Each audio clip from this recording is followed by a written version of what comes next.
হবে, ওটার পক্ষপাতিত্ব কিন্তু আমি নয়।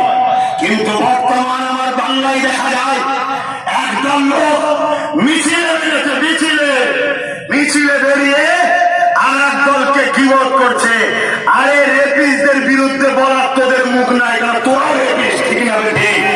রেপিস্টদের বিরুদ্ধে যদি কারা বলে, তারা আমরা মুসলিম দলিত আদিবাসী সমাজের নিরীহ সাধারণ সরল প্রাণ নাগরিক প্রেমিক দেশবাসী প্রেমিক আমরা ভাই বোনেদের যদি সম্মানের কথা বলি, তারা আমরা বলবো, ঠিক না বেটি?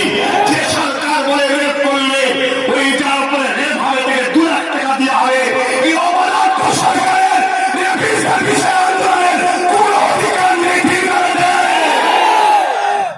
বিহায়া নির্লজ্জা এই সমাজ জান দিতে পারবেন বোনেদের জন্য?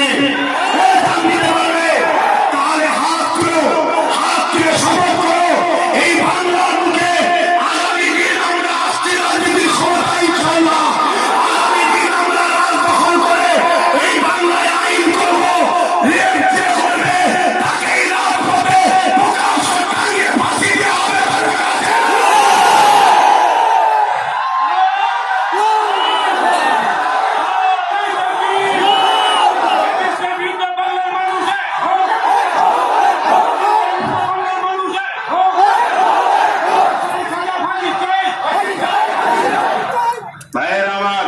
আব্বাস সিদ্দিকী রাজনীতি করছে, ভিড় হচ্ছে, বোনেদের ইজ্জত বাঁচাবো না?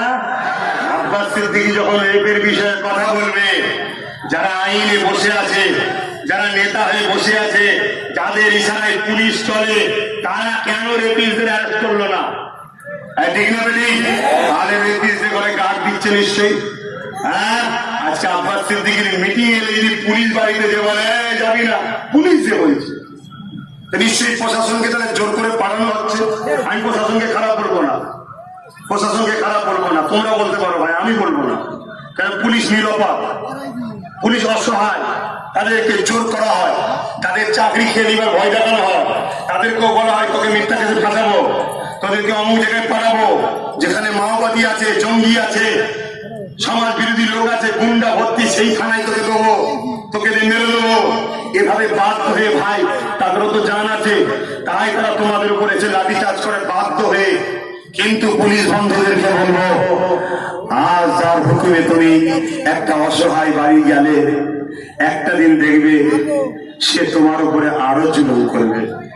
অতএব আপনার যে বর্দির পাওয়ার আছে, আপনার যে ইউনিফর্মের পাওয়ার আছে, ওই পাওয়ারকে আপনি প্রয়োগ করুন। প্রয়োগ করতে গিয়ে যদি কোনো সমাজ বিরোধী, কোন দেশদ্রোহী